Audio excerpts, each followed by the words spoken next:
ఈ వీడియోలో ఒక మంచి టిప్ చెప్తామని వచ్చానండి. కొంతమందికి తెలిసే ఉంటుంది. తెలిసిన వాళ్ళు నేనేదైనా రాంగ్ చేస్తుంటే మీరు ఏ పద్ధతిలో చేస్తున్నారనేదైతే కామెంట్ చేయండి. తెలియని వాళ్ళ కోసం ఈ వీడియో అనమాట. సో ఈరోజు ఆఫ్టర్నూన్ మేము అండుకూరలు విత్ గోంగూర పచ్చడితో అయితే లంచ్ చేసాము. అప్పుడు ఇంత రైస్ మిగిలిపోయిందండి. రైస్ అంటే అదే అండుకూరలతో చేసిన రైస్ అనమాట, మిగిలిపోయింది. చాలామంది ఇలా మిగిలిపోయింది ఏం చేస్తారు, అయితే ఫ్రిడ్జ్లో పెట్టుకొని మరుసటి రోజు వేడి చేసుకొని తింటుంటారు. అది అస్సలు మంచిది కాదు. ఫ్రిడ్జ్లో పెట్టిన వేడి చేయడం వల్ల మనకు చాలా రోగాలు వస్తున్నాయని మీ అందరికీ తెలిసిందే. మీరు గూగుల్ చేస్తే కూడా తెలుస్తుంది.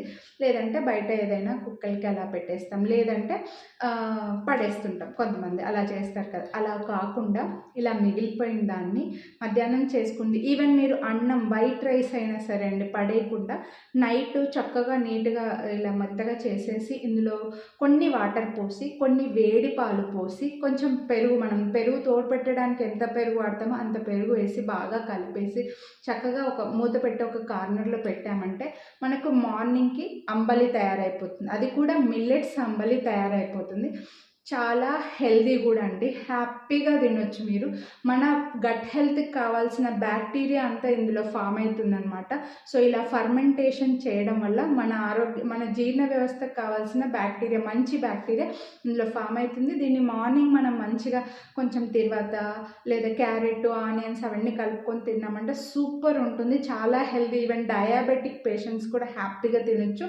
వింటర్లో అయితే దీన్ని మధ్యాహ్నం కూడా తినొచ్చండి. ఈరోజు నైట్ చేసింది మరుసటి రోజు మధ్యాహ్నం కూడా తినొచ్చు. సమ్మర్లో అయితే మార్నింగ్ వరకు సరిపోతుంది అనమాట. ఆఫ్టర్నూన్కి మేబీ పెరుగు పుల్లగా అయిపోవడం, టేస్ట్ మారుతుంది. అదే వింటర్లో అయితే దీన్ని మరుసటి రోజు మధ్యాహ్నం కూడా హ్యాపీగా చక్కగా తినొచ్చు. అందరికీ మంచిది. ఇందులో ఫైబర్ ఉంది, ప్రోటీన్ ఉంది, మన గట్ హెల్త్కి కావాల్సిన మంచి బ్యాక్టీరియా ఉంది. మనకు తిన్నది అరగడానికి, హెల్దీగా ఉండడానికి, వెయిట్ తగ్గడానికి కూడా. ఎందుకంటే ఫైబర్ ఫుడ్ కాబట్టి వెయిట్ మనకి త్వరగా ఆకలి అవ్వదు, కడుపు నిండుగా ఉంటుంది, చల్లగా ఉంటుంది, హ్యాపీగా హెల్దీగా ఉంటారు. గ్యాస్ట్రిక్ ప్రాబ్లమ్స్ అస్సలు రావన్నమాట. సో ఎవరైనా చేయకపోతే ఒక్కసారి ట్రై చేయండి. ఇప్పుడు ఇందులో పాలు అన్నీ కూడా వేసి చూపిస్తాను. ఒకసారి ట్రై చేయండి. మీకు నచ్చితే కామెంట్ చేయండి. వీడియో నచ్చితే లైక్ చేయడం మాత్రం మర్చిపోవద్దు. నేనైతే ఇలా మట్టి పాత్రలో చేసుకుంటున్నానండి. రైస్ మొత్తం బాగా నలిపేసి, కొన్ని వాటర్ పోసి, కొన్ని గోరువెచ్చటి పాలు కూడా పోసేసి, ఒక స్పూన్ తోడు పెట్టుకోవడానికి కావాల్సినంత పెరుగు వేసేసుకొని బాగా కలిపేసుకొని మూత పెట్టేసి, టైట్గా మూత పెట్టేసి ఏదైనా ఒక కార్నర్లో పెట్టుకోవడం, లేకపోతే కబోర్డ్లో లోపలికి పెట్టుకున్నా అంటే మార్నింగ్కి మంచిగా పెరుగులాగా తయారై మంచిగా మనకు అంబలి తయారవుతుంది. చాలా టేస్టీగా ఉంటుంది, హెల్తీగా కూడా ఉంటుంది. మార్నింగ్ కూడా వీడియో పెడతానండి నేను.